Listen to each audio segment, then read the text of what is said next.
discussion about the definition of the money, that what is the money. In general terms, we can say that anything which possesses exchange value is called money. Exchange means the thing which help us to buy another thing or anything in when we give to another person, we receive in return something else. So exchange value is very important, and everything which is possessing the exchange value, this is the main function. It's not the only function that each and everything which possesses the exchange value is called money. There are various other functions also, but this one is the main, because in the olden days many things they were used as a medium of exchange. So anything which possesses exchange value is called money. So there are primary functions of the money, various functions that money can perform or is performing. Number one, the primary function one is the medium of exchange. Money is helping the people, and it is used as a medium of exchange. If we are buying anything, what we pay,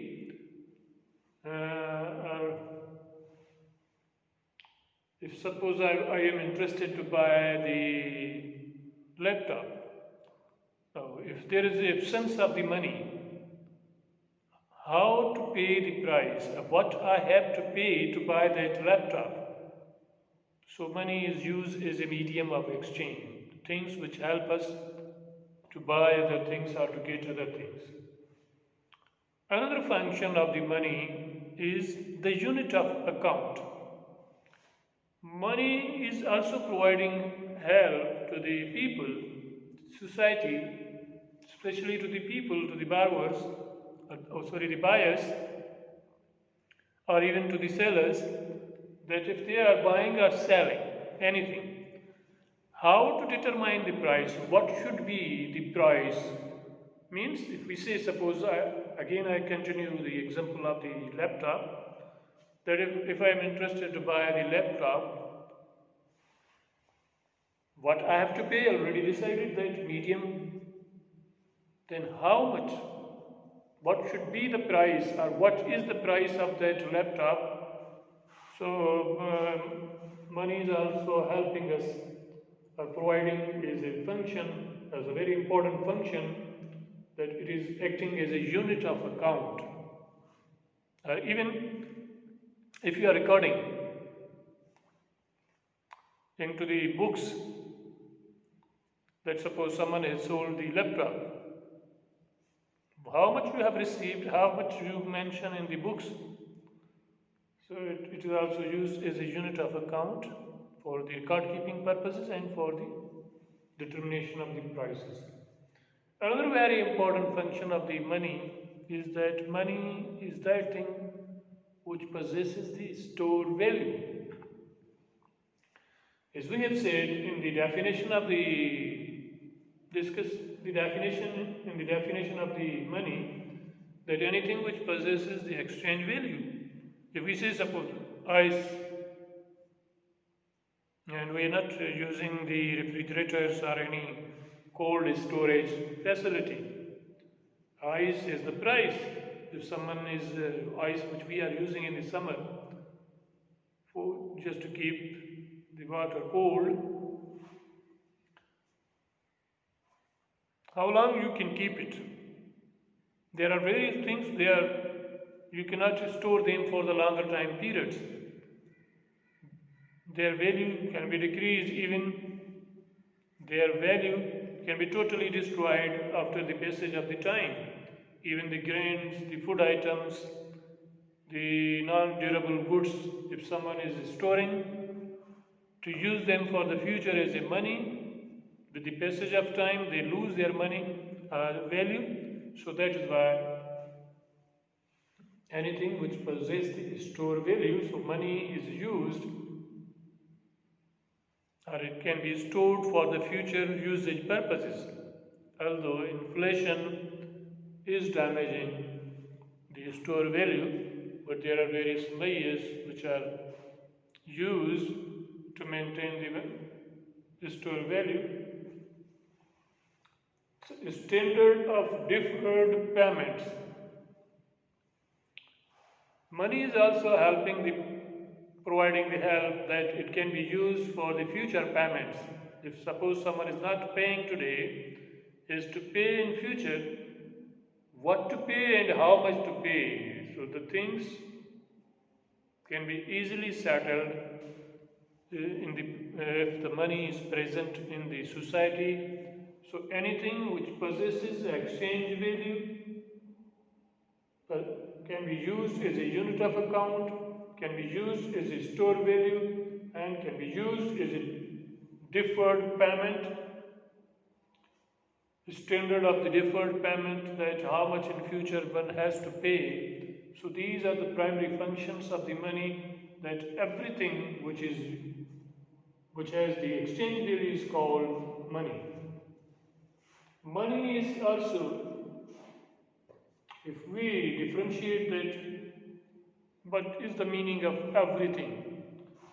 In the modern world, we simply say that money is durable. Anything which we claim to be, which we say that this is money, must be durable. It should not be perishable, immediately perish after the passage of time, it can be destroyed. No, it's durable. It must remain for the longer time periods. Divisible, money must possess the quality that it can be easily divided into different parts.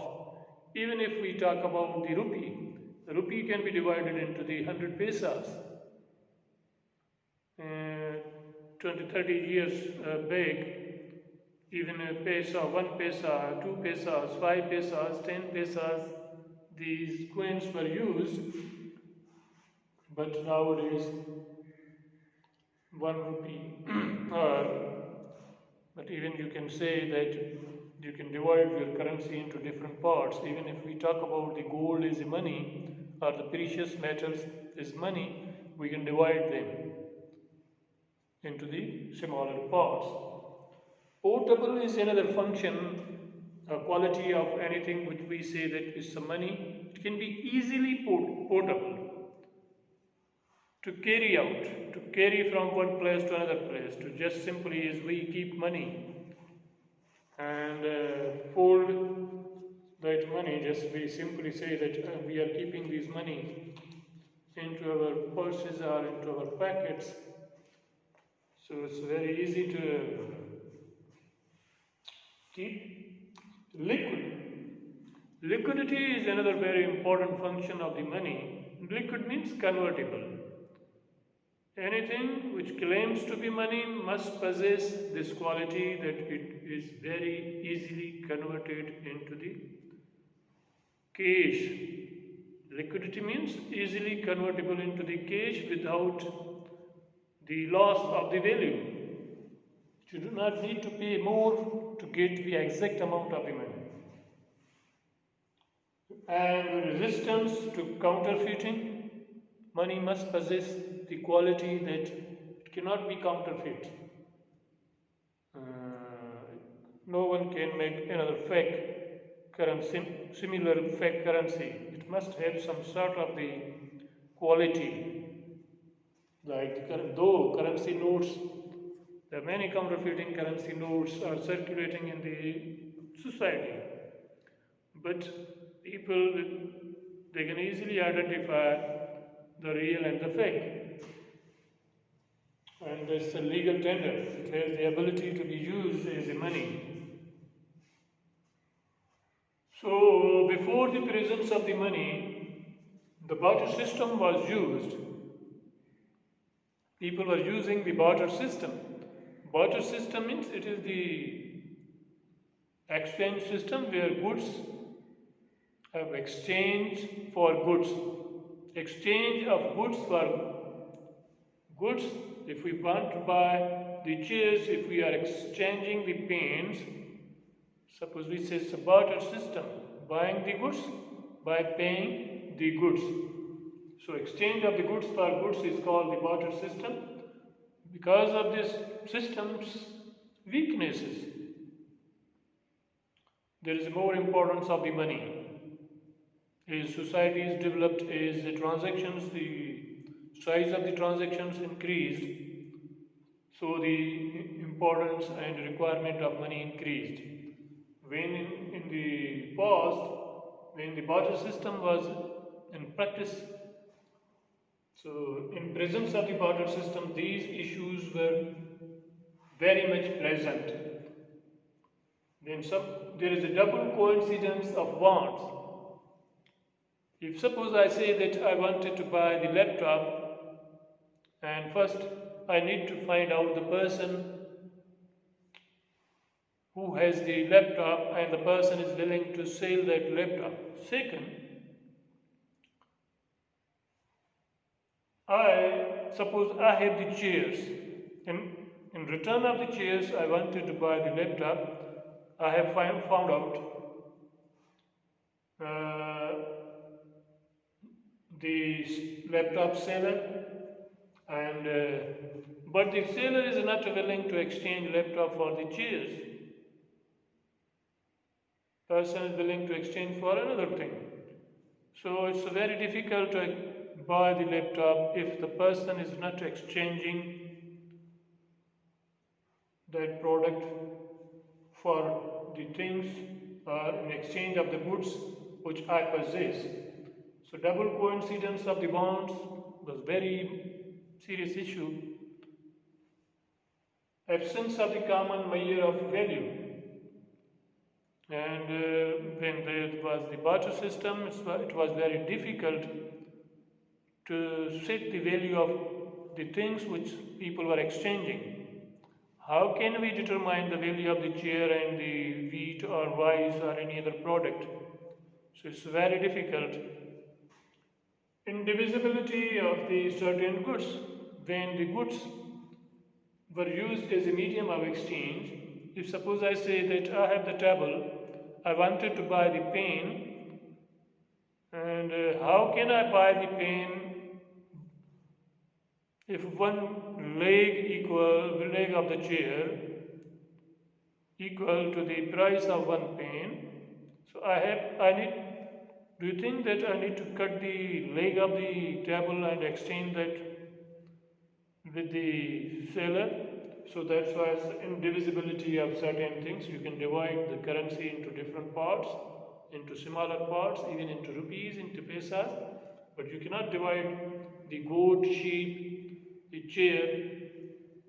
The gold can be divided, silver can be divided, the grains can be divided, various things can be divided, but not everything which claims to be money was not divisible, so that's why importance of the money emerged. Difficulty of deferred payments. It was very difficult to make the future payments. That if suppose we say that how many goats you pay for future, because if you keep that money for longer time period, that money being the good or anything, if you keep that one, because of the passage of the time, the goods were unable to maintain their same condition, so that's why their value decreased. So barter system was facing double coincident issue, absence of common measure of value, indivisibility of certain goods, and difficulty of deferred payments. These were the issues. That's why the importance of the money emerged. Another term which we are using in the discussion of the money, that money supply, that how much money available in the economy. The total money from cash to the long-term saving accounts, and that money is divided into simply three categories: M1, M2 and M3. M1, which is the most liquid form of the money which is available in the society in the form of the cash or checkable accounts, the deposits on which people are writing their checks. Easily one can withdraw via the ATM machines or any other source or through the checks. So M1 is the most liquid form of the money. Then M2 includes M1, means cash and cash deposits in the banks, and unless near monies, all the near monies. Near money means the money that can be quickly converted into the cash without any loss. Near monies includes saving deposits, the short-term saving deposits of the people. Even nowadays there is no concept of the longer time period. You can easily withdraw. All banks are offering to withdraw, but someone has to lose the interest. Money market mutual funds. So M2 includes M1 plus near monies, means saving deposits and money market mutual funds. And then the third one, the M3. M3 includes M2 plus relatively less liquid money, means long-term deposits. All certificates of deposits, long-time deposits, euro dollar and repurchase agreements between the different parties, but usually M1, M2 they are the most important, and M3 is nowadays just vanishing because of the different policies. So this is about the introduction of the money, that money is the medium of exchange, and this is the most important thing in the society for the economy. It is widely used as a medium of exchange when someone is willing to buy or sell. With the help of money, people are determining the prices, and we have also discussed the primary functions that money perform these functions. It is used as a medium of exchange, it is used as a unit of account, it is used as a store value, it is also used as a standard of deferred payment. Money must be durable, must be divisible, must be portable, must be liquid, and resistance to counterfeiting and legal tender. It is also the legal tender. And before the usage of the money, because in the past there was no concept of the money, the barter system was used, the different metals, different products, goods, each and everything was used as a money. Even the animals' skins, the knives, the grains, the coins, the nails, even the animals, the servants, these were used as medium of exchange, as a money. So when the goods were used for the purchase of the goods, we call that system the barter system, the purchase of goods for goods. And because of these issues, the failure of the barter system was because of the double coincidence of the wants, because of the absence of the common measure of value, indivisibility of the certain goods, and difficulty of deferred payment. And we have also discussed about the types of the money supply, that money supply is available in three forms in society, in three categories. M1, the liquid, most liquid. Liquid means it can be easily converted into cash. Either it's a cash or can be easily converted into cash without any loss. M2, M1 it includes M1 plus near monies, means saving deposits, money market, mutual funds, even the bonds, and all certificates of deposits.